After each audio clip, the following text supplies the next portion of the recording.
नमस्कार दोस्तों, आज मैं आपको पुनः एबल टू का प्रयोग सिखाऊंगा। कुछ इसके आज प्रयोग सीखेंगे और इसके पहले भी पिछली वीडियो में कुछ इसके हमने प्रयोग सीखे थे। अगर आपको चाहिए कि आपको एबल टू का संपूर्ण प्रयोग मिले तो आप कृपया चैनल को लाइक सब्सक्राइब ज़रूर करें ताकि आपको सभी जानकारियाँ मिलती रहें और इंग्लिश ग्रामर या इंग्लिश ट्रांसलेशन के बारे में जो भी जानकारी आपको चाहिए आप कमेंट करिए। तो चलिए देर ना करते हुए हम लोग वीडियो को स्टार्ट करते हैं। तो कंसेप्ट फर्स्ट, आज का कंसेप्ट फर्स्ट देखेंगे और concept number overall concept number 3 है। तो कंसेप्ट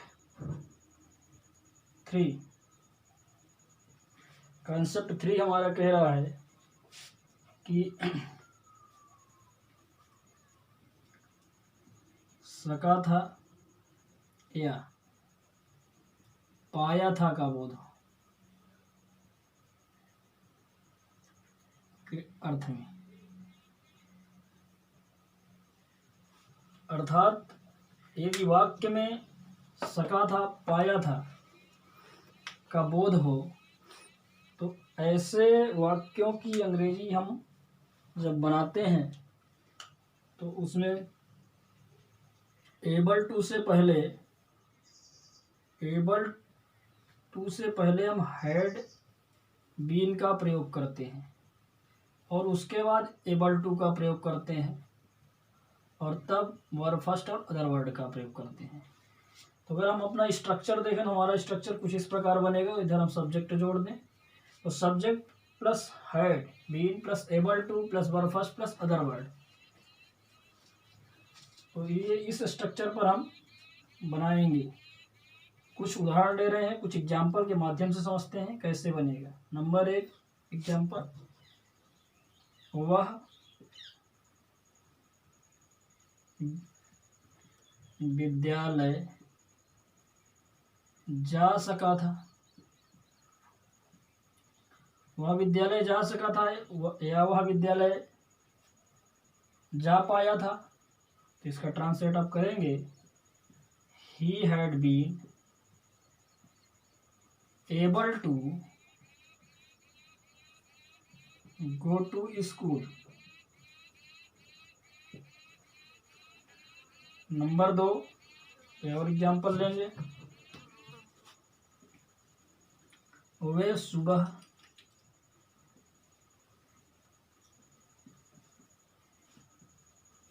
मैदान में क्रिकेट खेल सके थे। आप पाए थे भी कर सकते हैं। तो इसका ट्रांसलेट हो जाएगा, they had been able to play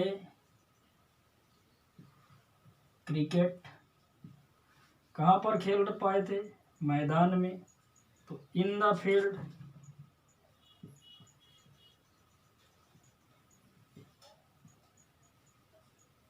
कब खेल पाए थे? सुबह। तो यहाँ पर लगाना है आपको इन द मॉर्निंग।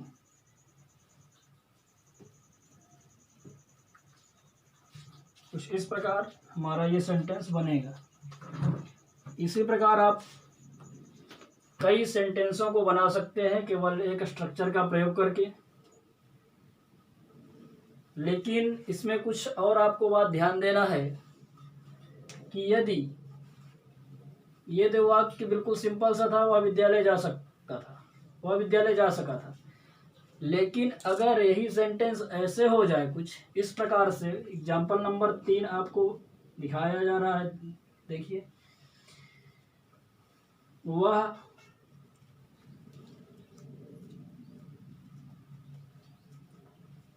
खेलने के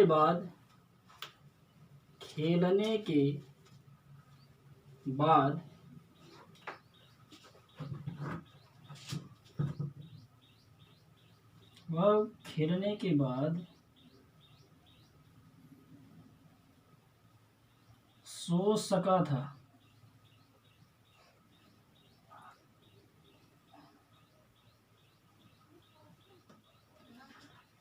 तो हम एक तीसरा एग्जाम्पल ले रहे हैं। वहाँ खेलने के बाद सो सका था, तो इसका ट्रांसलेट अलग होगा, अलग प्रकार से होगा। इसका ट्रांसलेट होगा he was able to sleep after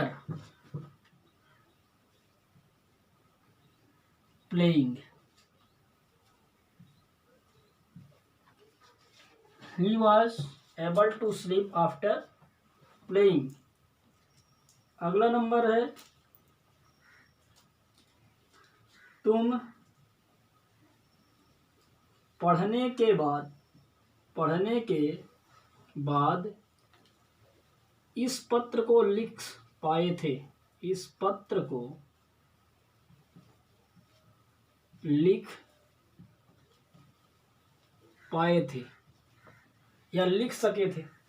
तो इसका भी ट्रांसलेट क्या हो जाएगा? You were able to write this letter after reading.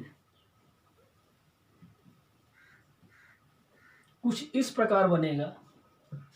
अब ये तो आप ऐसे भी इसको बना सकते हैं, आफ्टर रीडिंग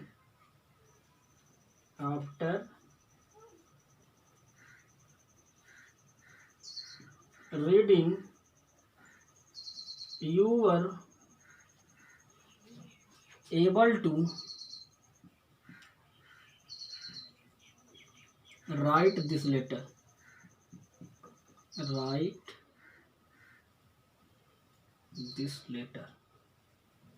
आप इसको ऐसे भी बना सकते हैं। तो इसमें जो हमारा नियम निकल कर आया वह क्या निकल कर आया, जो कॉन्सेप्ट बना वह क्या बना, तो यहाँ नोट में आप लिख सकते हैं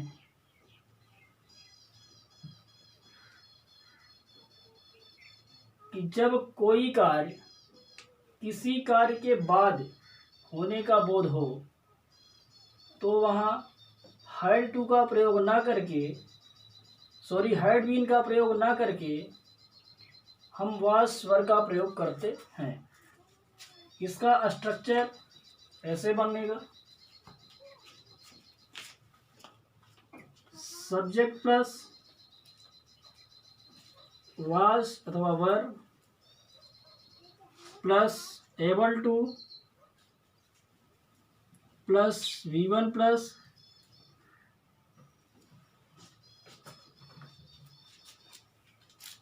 object plus after plus verb fourth. कुछ इस प्रकार बनेगा, जहां पर वर्ब फोर्थ पहले किए गए कार्य को दर्शाता है। इस प्रकार कुछ इसका स्ट्रक्चर बनेगा। या तो आप आफ्टर प्लस वर्ब फर्स्ट को पहले भी कर सकते हैं, जैसे प्रश्न एग्जाम्पल 4 में दिखाया गया है आपको आफ्टर रीडिंग।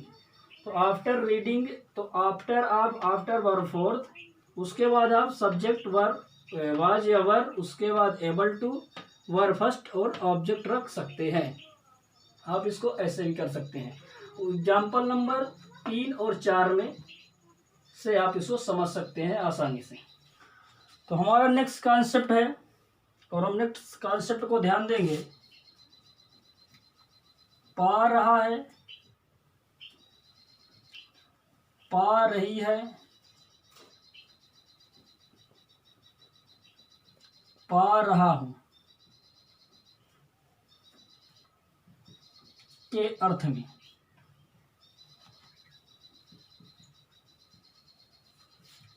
अब इसमें इस पा रहा हूं,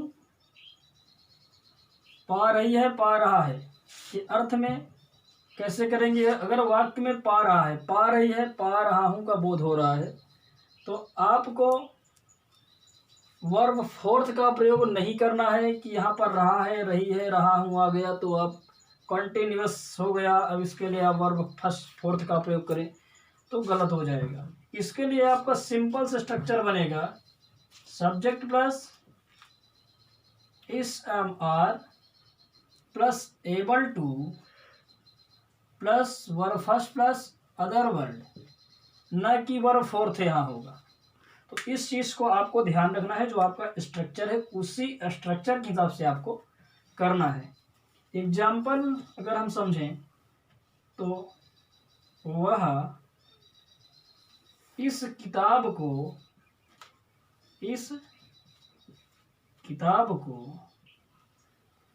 पढ़ पा रहा है।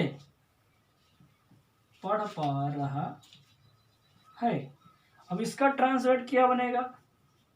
ही is able to read this book,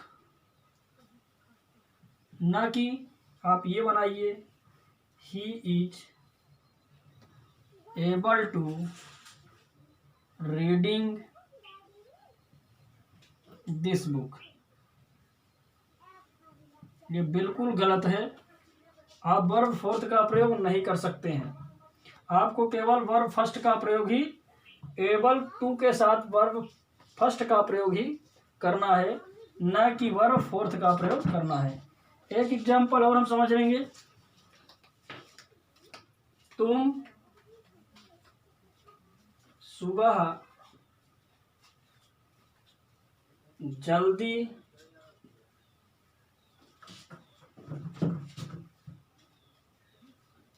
उठ पा रहे हो। अब इसका ट्रांसलेट क्या हो जाएगा?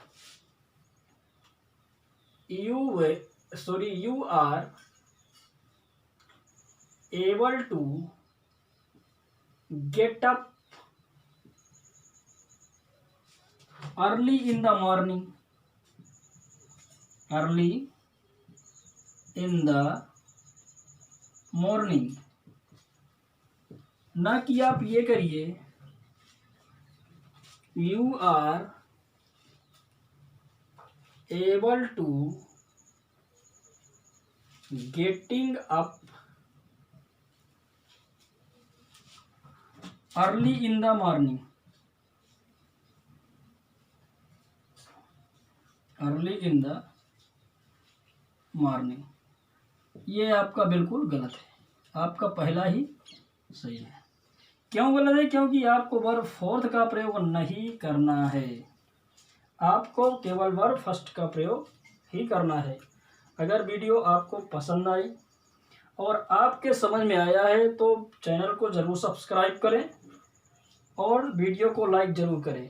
अगर नहीं समझ में आया तो आप कमेंट करिए, और अगर आपको ग्रामर की कोई भी जानकारी चाहिए तो आप कमेंट करिए कि आपको क्या जानकारी चाहिए। आपकी सारी समस्याओं का समाधान किया जाएगा। धन्यवाद।